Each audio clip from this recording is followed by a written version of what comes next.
right, welcome back to the channel. So today's video, I'm going to be covering an update on the 370 from last event. So long story short, I'll go through it in the video, but I had some fuel pressure issues, some braking issues, and a suspension issue where I snapped a complete axle, like sheared it off at the U-joints. So we'll go through it in this video, go through what I upgraded, why, and then at the end, I'll kind of recap some stuff for you 370 guys or 350 guys out there.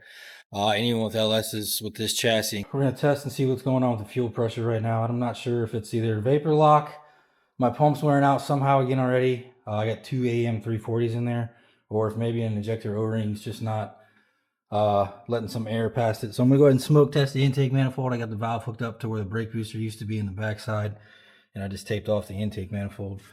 Go ahead and throw some smoke at it, and hopefully it's just injector O-rings. All right, so finishing up the smoke test on the intake manifold, I did it cold and hot, as in getting the temperature up to see if the O-rings would seat differently. It's not leaking, so there's no air getting past the injectors up front. The tank wasn't having any signs of leak or anything going on back there as far as smoke testing it goes. The sensor's fine, so at that point, it leaves me up to either the pump's going weak again, which they're both. I have two AM340s in there, which are 85 compatible PTFE lines. I have a 6-feed, 6 return right now. Radium rail-mounted regulator, ethanol with a bypass line on it. I don't know why I just randomly started doing it. It's just kind of odd that it happened after the intake manifold, so I thought it would just be a leak. Long story short, the snowball effect's happening. I'm kind of sick of it. I blew up an LS1 in this car, first event, when I first swapped this car due to a fuel pressure issue. So fuel pressure and me don't really get along well. I have an intake surge tank. I've done everything I can to try and keep it simple and keep the stock tank, but I'm over it. So I'm about to rip the stock tank out, pull all this out. I got a partnership going with Nuke Performance, so I'm looking forward to ordering their fuel cell setup, and I'm just going to go ahead and put a 10-gallon cell in the back of this car, run the 2 pumps, simplify my lines. I'm just going to switch to an 8-feed, a 6 return. Everything else will stay the same, and then just false firewall back here. I hate to go full-blown retard race car on it, but the plus side to it is I'll have easier access to my pumps as well as the lines. I can minimize things, shorten things up. They're not tucked all weird with this saddle tank. And then even just working on it or checking things at the track is just a pain in the ass with the cage, because as you can see, getting to the stock tank over there, so that's your stock hanger that has a 340 in it. And then this is the radium intake surge tank that has another 340 in it with a surge. The lines go from there to here, and then from there up to the front of the car, and then back to the, it's a lot. It's a pain in the butt to get in there and work on and diagnose. And I'm just sick of chasing it. I don't feel like popping an engine over fuel. So I'm just going to go ahead and drop this tank. And then as soon as the fuel system gets here, we'll put that in. I still got to do the brake booster stuff when it gets here. I'm still working out the rear end with GK Tech. I think it's my end link. So got a lot of stuff to film as soon as all these parts start coming in to try to get this thing ready before the next event. And then hopefully I can finally dive into this thing and start tearing it apart to start that build. But let's get this stock tank out and see what we're working with, how much of a pain it's going to be. And then we'll go from there. All right, so first thing I'm going to do is go ahead and unhook the battery here, get all my wires out of the way, because that's going to have to get shifted forward when I get done, and then pull the covers off both sides, left and right, unhook the wiring from both top hats, so that way I can drop it out from the bottom, and then I'll come back up top once the cell's actually out, get rid of all the wiring, and get it prepped up here for the cell. Doesn't look like it'll be too bad. Looks like I'm going to have to drop this W brace, which will probably be the worst part. Is, well, this brace and then the W brace, just because those tend to grind and get kind of worn down a little bit on those nuts. So I'll probably have to square them off to get them out. But drop this bar, drop the W brace, drive shaft, exhaust at the Y pipe back, and then I should be able to weasel it out of there. I may have to droop the subframe in here, but after that it should come right on out. All right, so it's about ready to come out. A little bit of a headache. You got to take the W brace off. Drive shaft's got to come out. There's like 2 heat shields. The biggest issue is exactly what I said. I had a strip bolt on that stupid W shield I had to grind down, but it's about ready to come out. I think the right way to do it is to probably droop this rear subframe down like 2 inches so you can get to that top bolt on the strap on this left and right side, because it's up here on the back side of the subframe. I got the interior torn apart, so I'm getting ready to do some rewiring as far as like for the fuel level. And then rewiring the pumps and then pushing the battery up here for the false firewall. And then lastly, working with Nuke Performance. So I got their new, one of their 10-gallon fuel cells. I got their CFC unit, which is their competition fuel cell, but it's basically the intake surge tank. So it mounts on here, allows me to mount up with 2 pumps to feed, and then 1 to lift as well. I'll have 1 lift, 1 feed, and I'm going to put a spare in there as well, so it's already pre-wired. I got their fuel level sender. Their plumbing kit to hook up your pumps and wire everything, and then the ORBs that I need to run my feed and return.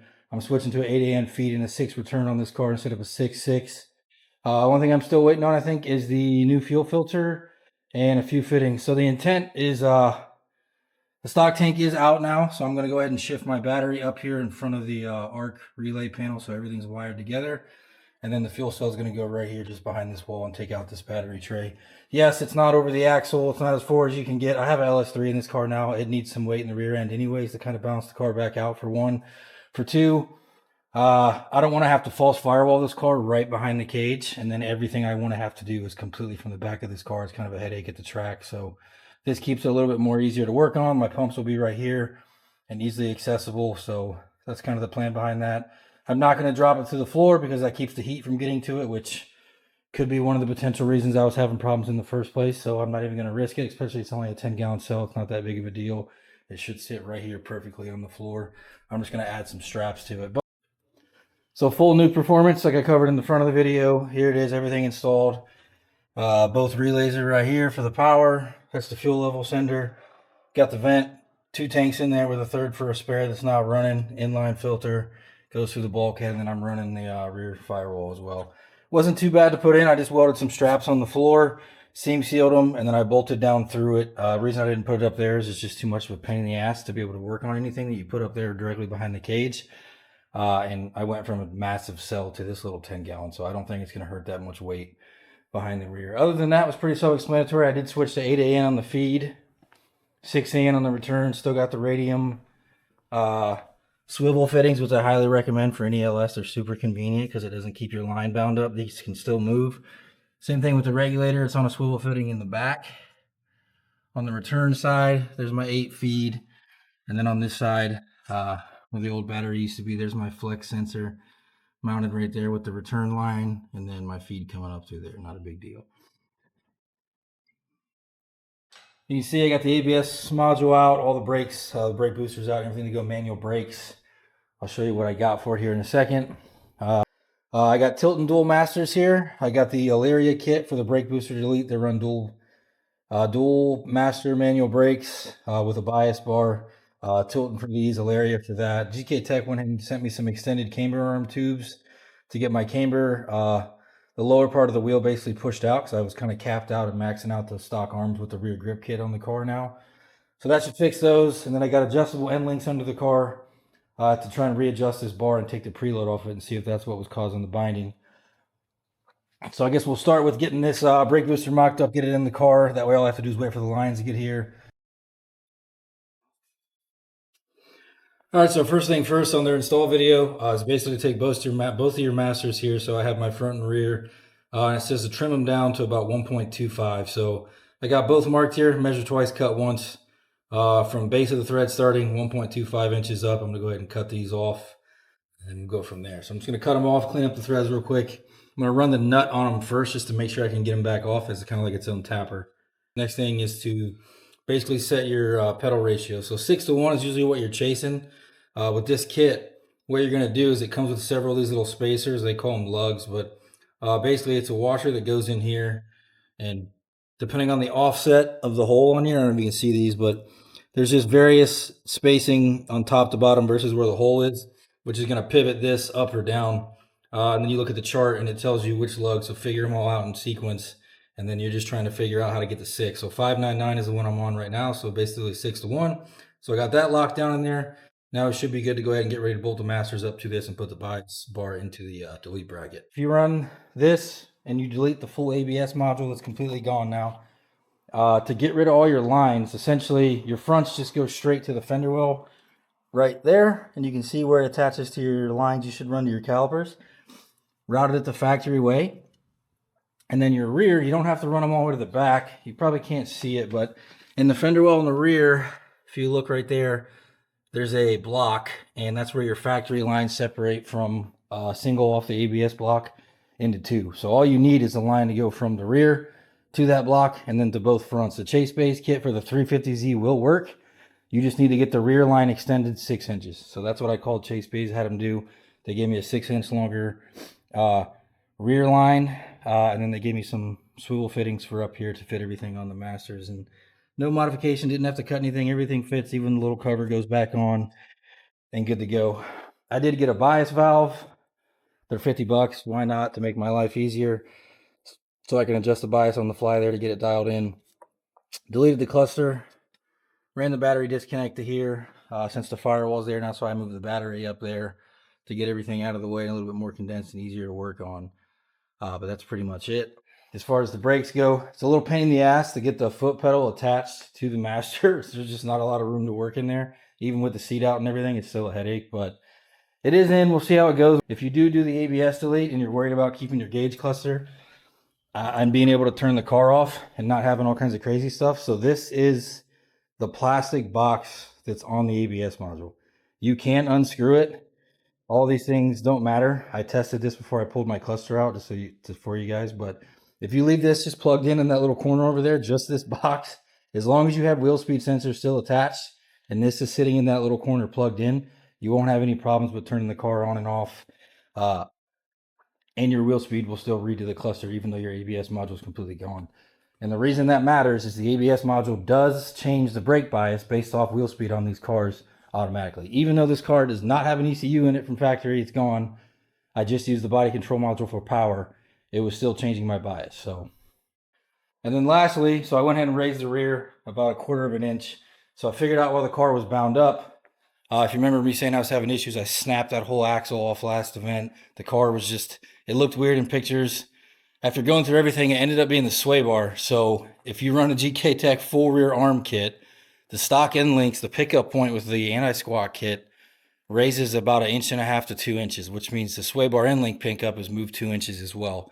So what was happening is essentially I had 2 inches of preload on my rear bar static. So the car couldn't even sit fully. So I put adjustable end links on it, went through everything, cycled the suspension, everything moves freely now. And as soon as I set the car down, this thing was like sitting tire to fender without changing anything, which means before the car was so stiff and had so much resistance on the bar that the suspension wasn't even doing its job. I was essentially kind of like a panhard bar would do and just pushing off the car. But now it's good to go. I ended up having to raise it. I just have to go to the alignment rack, get the toe done, check the caster in the front, and see where my rear camber falls to cycle it through with the grip kit. And she should be good to go. All right, starting the journey on the S13. So I haven't really talked about it yet, but we're going to start tearing into this thing. So gas tank's already out. Interior already went through and took out a bunch of random wiring this guy had in here.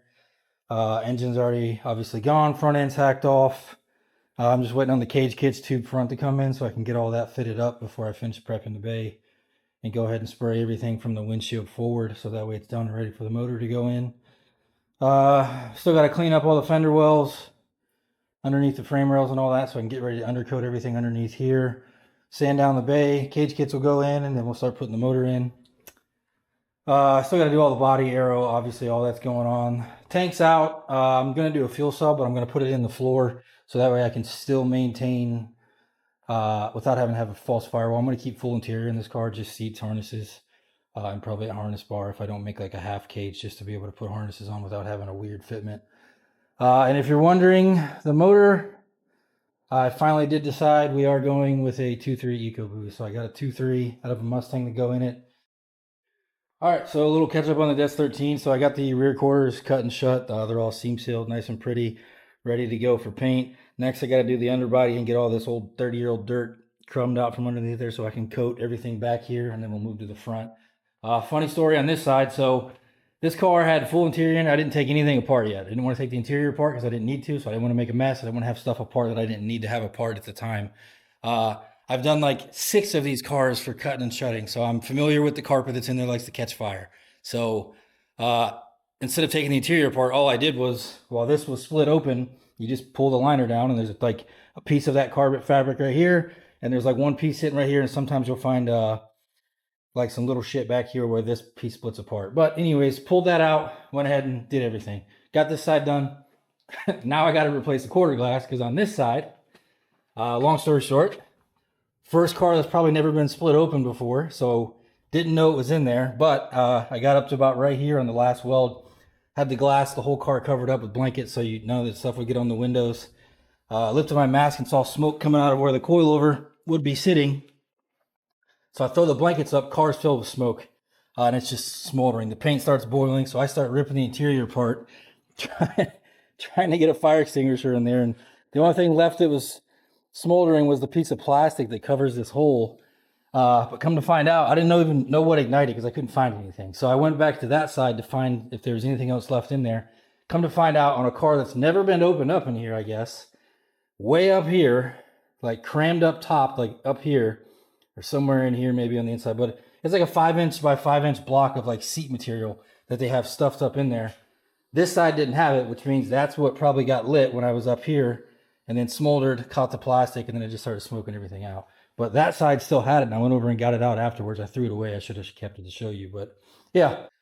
All right, so I went ahead and got just put some stitch welds on the strut towers just to strengthen these up before I start sanding them down any further, especially some of these seams where they get pretty weak over the years. The seam sealer wears out.